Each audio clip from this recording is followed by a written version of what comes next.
दरभंगा के जाले में यूट्यूबर दिलीप सहनी के द्वारा जनता के लिए उठाए गए समस्या पर स्थानीय मंत्री सह विधायक जीवेश मिश्रा के द्वारा कथित रूप से बदसलूकी एवं मारपीट किए जाने के मामले में जनसुराज ने इसे गंभीरता से लिया है।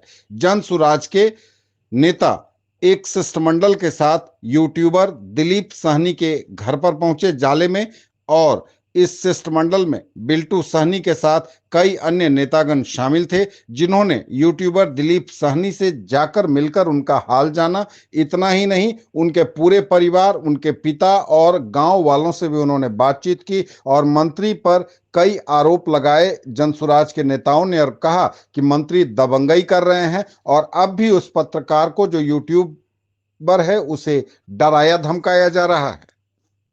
दरभंगा में वहां से लौटने के बाद पत्रकारों से बात करते हुए जनसुराज के नेता बिल्टू सहनी ने स्पष्ट रूप से कहा कि इस मामले पर जनसुराज चुप नहीं बैठेगा। इस शिष्टमंडल और प्रेस वार्ता में जनसुराज के नेता और चुनाव समिति के प्रमंडलीय संयोजक बिल्टू सहनी और कई अन्य जनसुराज नेता शामिल थे।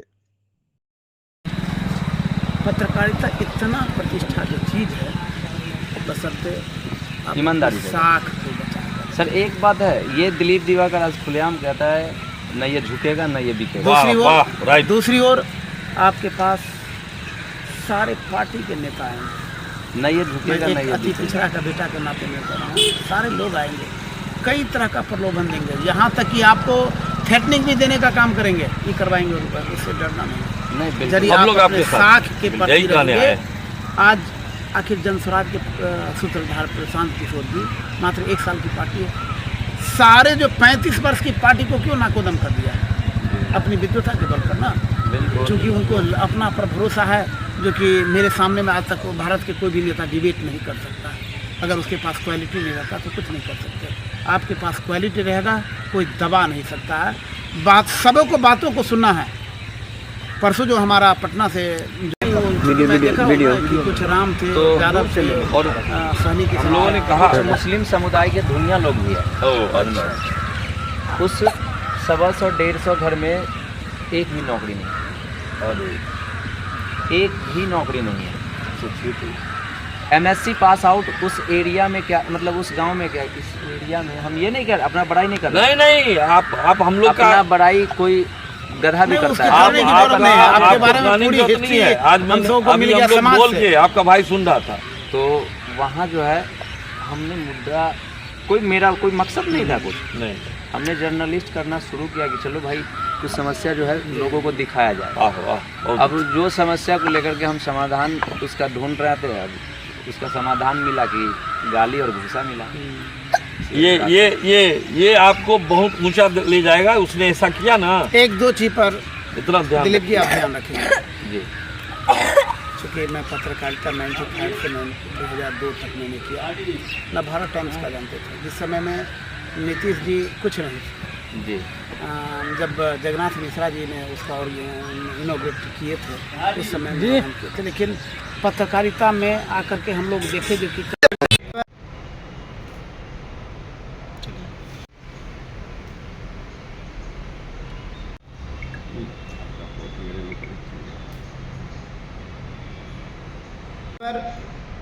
अभी बिहार में एनडीए की सरकार है। एनडीए की सरकार के संबंधित आला मंत्री एवं कई विधायकों ने पूरे बिहार में डंके की चोट पर कहा था कि मैं किसी भी तरह के पत्रकार जो वास्तव में पत्रकारिता कर रहे हैं उनके संरक्षण, उनके प्रोटेक्शन के लिए मैं हमेशा तैयार रहूँगा। दूसरी ओर दरभंगा में भी जाले विधानसभा क्षेत्र, जहां पर 2 टर्म से विधायक रह चुके और वर्तमान में मंत्री हैं माननीय जीवेश मिश्रा जी, एक तरफ वो कहते हैं कि मैं जाले में विकास का जाल बिछाया हूं, और दूसरी तरफ मैं डंके की चोट पर यह कहना चाहता हूं कि मेन सड़क के अलावा जाले में कोई भी ऐसा लिंक रोड नहीं है जहां पर खास करके जो एक बहुत अति आवश्यक चीज़ें हैं, संसाधन है, वह सड़क है, और उस सड़क की स्थिति दयनीय है। जिस दिन एक बहुत अच्छे पढ़े लिखे अति पिछड़ा से समाज से गरीब तबके के लोग जो वास्तव में जर्नलिस्ट भी है, एमएससी पास किए हुए हैं, उनके पास जज्बा है और वह यूट्यूबर पत्रकार के रूप में काम कर रहे थे। जब वह ऐसी सड़कें जो भरवाड़ा के मेन बाजार से होकर गुजरने वाले सकरपुर राजो राजपट्टी की ओर जाती है, जहां पर मैं दावे के साथ कह सकता हूं कि वहां पर अल्पसंख्यक एवं अति पिछड़ा समाज के बहुल जाति के वासी हैं, लेकिन वैसे क्षेत्रों में लगभग में मैं 4 किलोमीटर हमारे शिष्टमंडल के द्वारा कल जब दौरा किया गया तो लगा जो कि सर यदि 4 चक्का जाने में मुश्किल दिन में है तो रात में अगर किसी के परिवार में यदि कोई बीमार पड़ते होंगे तो उसका क्या हाल होता होगा। ऐसा पोजीशन है कि 2-3 जगह तो मुझे ऐसा नज़र पड़ा जहां पर मोटरसाइकिल से भी चलना दूभर है। एक तरफ आप कह रहे हैं कि मैं 10 वर्षों से उस क्षेत्र का विधायक रहा हूं और दूसरी तरफ आपके अपने क्षेत्र के में उस रोड का सुधि लेने वाला नहीं है। और वैसे पत्रकार यदि निष्पक्ष रूप में जनता की आवाज़, जनता की समस्या को आपके सामने में रखने का काम करते हैं तो वैसे पत्रकार को आप मारने का काम करते हैं, गाली देने का काम करते हैं। एक तरफ कहते हैं कि एक गरीब आदमी है, उसको माँ को गाली देना, और कोई आपके बड़े आपके पार्टी के बड़े नेता को अगर किसी ने गाली देता है तो उस पूरे भारतवर्ष में राष्ट्रव्यापी आंदोलन करते हैं, बंद करते हैं। और एक छोटा सा आपके क्षेत्र में रहने वाले उस निरीह पत्रकार के साथ आप अन्याय करते हैं और कहते हैं कि आपके पास सर्टिफिकेट है। मैं आपसे जानना चाहूँगा कि एक तरफ आप जैसे किस रूप में आपकी यह विधायकी बना है, किस रूप में आप मंत्री बने हैं, मुझे नहीं जानकारी। एक तरफ जो हमारा इस जनमानस का एक मुख्य मूल्य चीज़ है जिसकी बदौलत आज हमारा शरीर स्वस्थ रह पाता है और वह दवा है। और आपको तो दवा के नाम पर भी, दवा का भी, नकली दवा के नाम पर भी आपको सजा हो चुका है। कोर्ट ने भी आपको कुछ फाइन, चूँकि आप एक माननीय जीवेश मिश्रा जी आप मंत्री रह चुके हैं, मंत्री का दर्जा एक उच्च स्तर का होता है। और आपके जैसे यदि व्यक्ति कहे कि मोबाइलधारी पत्रकार है, मैं आपसे कैमरामैन है, तो मैं आपसे जानना चाहूँगा कि आज के युग में, इस हाईटेक युग में बड़े बड़े पीसी होते हैं, प्रधानमंत्री के पास 7 भी पीसी होता है, उसमें भी चूँकि हमारा मोबाइल इतना हाईटेक हो चुका है जो कि अब बड़े कैमरे की जरूरत नहीं है, सारा चीज़ उस कैमरा में उपलब्ध है। और उसके द्वारा यदि आपके आवाज़ों को, जन समस्या की आवाज़ को यदि जनता के बीच रखने का काम कर रहे हैं तो आप कहते हैं कि मोबाइल कैमरा भागीदारी है। आप कौन होते हैं उनसे सर्टिफिकेट मांगने वाले? और जब सर्टिफिकेट लाने की बात करती है तो आप फरार हो जाते हैं, क्योंकि आप जानते हैं कि मैं तो फंस गया हूँ, ये चलने वाला नहीं है। आपकी कितनी क्षमता है वह वहाँ के जनता जान चुकी है, आपको माफ़ नहीं करेंगे, क्योंकि आप एक दूसरे को लड़ा करके जाति के नाम पर, धर्म के नाम पर आपने 10 वर्ष से वही काम किया हुआ है और उसी का परिणाम है कि जाले सबसे अति संवेदनशील क्षेत्र रहा है। लेकिन इस बार जनता आपको माफ़ नहीं करेगी। चाहूँगा जो कि कैसे उस पर फाइन किया गया। दूसरी तरफ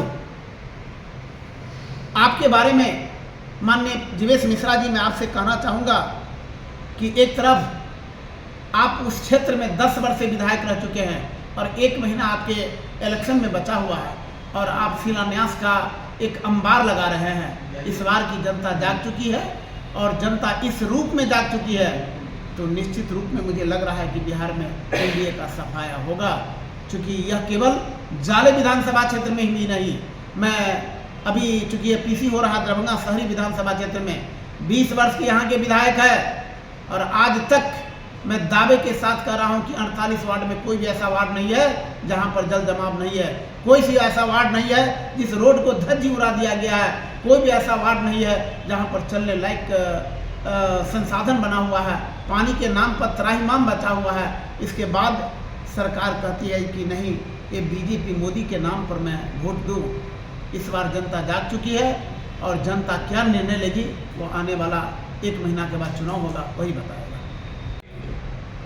शिष्टमंडल जब हम लोग मिलने गए तो सबसे पहले जिस कस्बे में वो रहते हैं वहाँ जाने के लिए सोचना पड़ा, गाड़ी को रोकना पड़ा और कुछ व्यक्ति ने कहा कि इस फुटपाथ पर जिनसे आप मिलने जा रहे हैं उनके पिताजी फल बेच रहे हैं।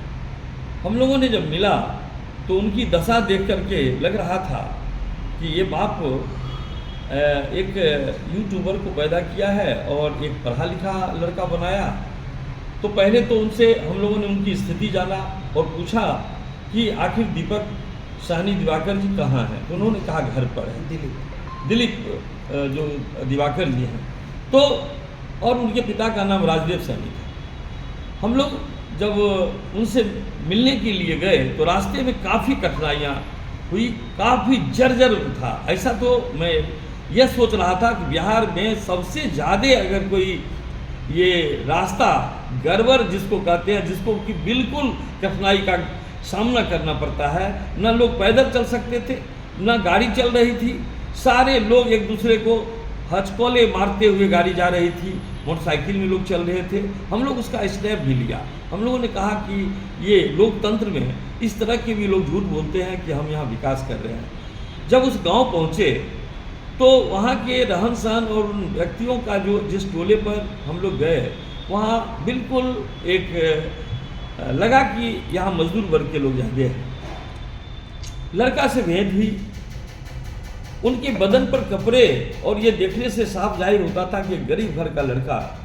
और जब मुलाकात हुई और मैंने जब पूछा कि आपका पूरा नाम क्या है तो उन्होंने पूरा नाम बताते हुए अपना क्वालिफिकेशन मैथमेटिक्स में MSc बताया और PTR कंप्लीट बताया।